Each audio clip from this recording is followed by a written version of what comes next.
Mesdames et messieurs, bonjour et merci si vous nous rejoignez sur votre journal de 15 heures au sommaire de l'actualité.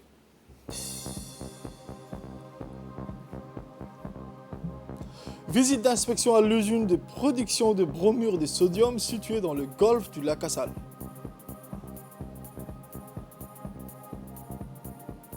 Actualité internationale, aux États-Unis, des inondations catastrophiques meurtrières dans le Tennessee. Merci encore, mesdames et messieurs, de nous rejoindre sur cette édition. Comme mentionné dans le titre, en ce jour, lundi 23 août, une importante délégation conduite par le ministre de la Défense chargé des relations avec le Parlement, M. Hassan Omar Mohamed, accompagné du ministre de l'Intérieur, M. Saïd Nour Hassan, du général des corps d'armée, général Jakaria Cheikh Ibrahim, chef d'état-major général des armées, du colonel Abdullah Abdi Farah, directeur général de la police nationale, et du colonel Ibrahim Elmi, chef d'état-major de la gendarmerie nationale, par intérim, s'est rendu à l'usine de production de bromure de sodium située dans le golfe du lac Assal.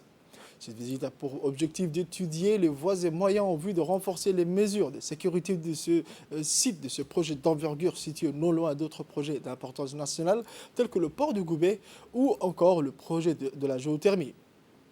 À son arrivée sur les lieux, la délégation a été accueillie par le préfet de la région d'Arta et de Tadjoura ainsi que les responsables militaires de la région.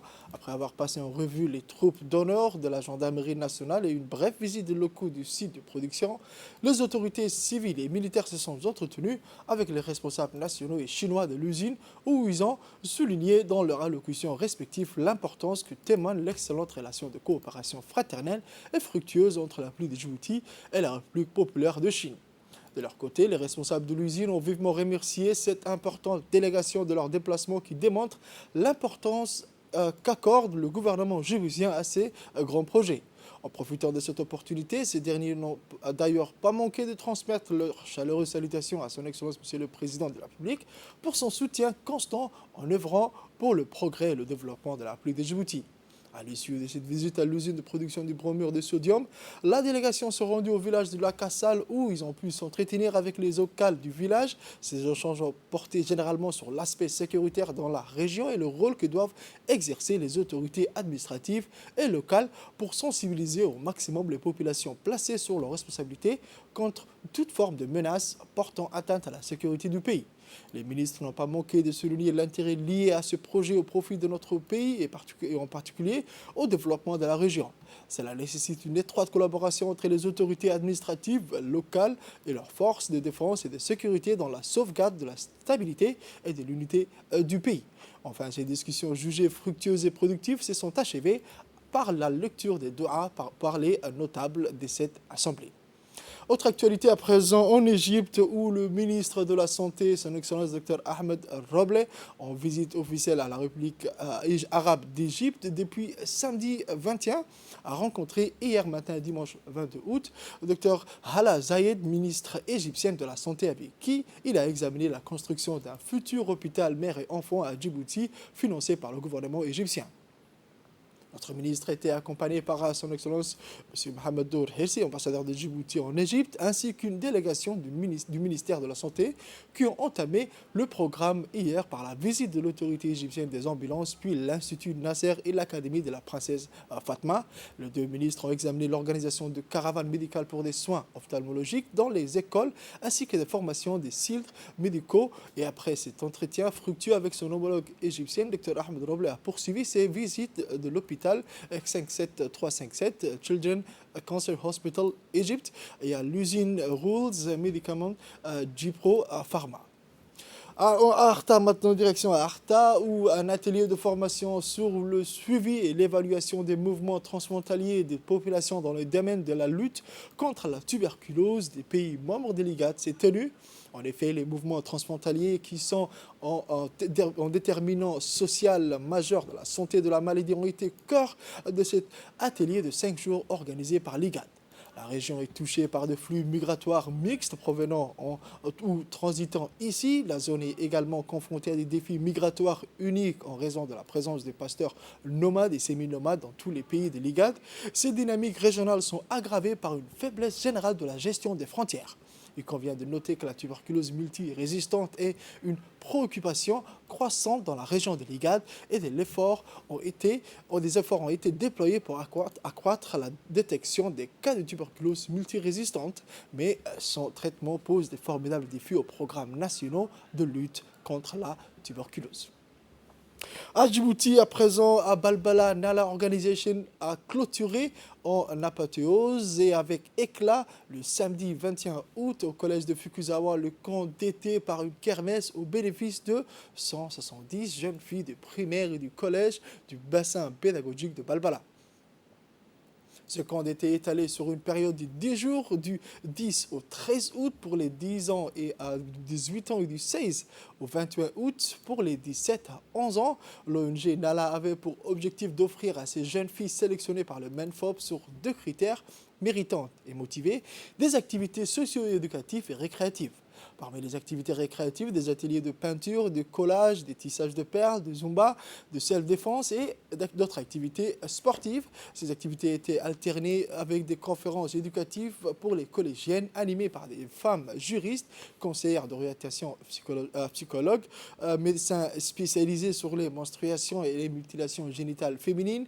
Ces conférences avaient pour objectif de doter ces jeunes filles des clés de leur épanouissement personnel pour ainsi devenir des femmes fortes, confiantes en leur avenir afin de jouer un rôle majeur dans le développement du pays. Rappelons que cette jeune organisation Nala, Nala Girls and Women Organization, a été fondée par des jeunes femmes djiboutiennes afin de tendre la main à leurs jeunes sœurs scolarisées ou déscolarisées issues des milieux modestes en les dotant des compétences clés pour affronter leur avenir en ayant eu l'accès à l'information et aux opportunités qui leur sont bénéfiques. Les responsables de l'organisation Nala remercient enfin à cette occasion le ministre de l'Éducation nationale, son Excellence M. Mostafa Mohamed Mahamoud, et son département du MENFOP qui a mis à leur disposition le site, le cadre logistique pour la réussite de ces événements novateurs et premiers du genre. De mutation génitale, une psychologue, mais on a aussi fait beaucoup d'autres activités comme le sport, le chant, la danse, de la peinture. Et on a surtout créé cette association pour sensibiliser les filles et leur donner d'autres opportunités. Le directeur général de l'enseignement n'a pas manqué de que ces activités contribuent à l'épanouissement du genre féminin. Ces enfants ont profité de différentes activités, la peinture, le self-défense, de cours psychologiques, ainsi de suite.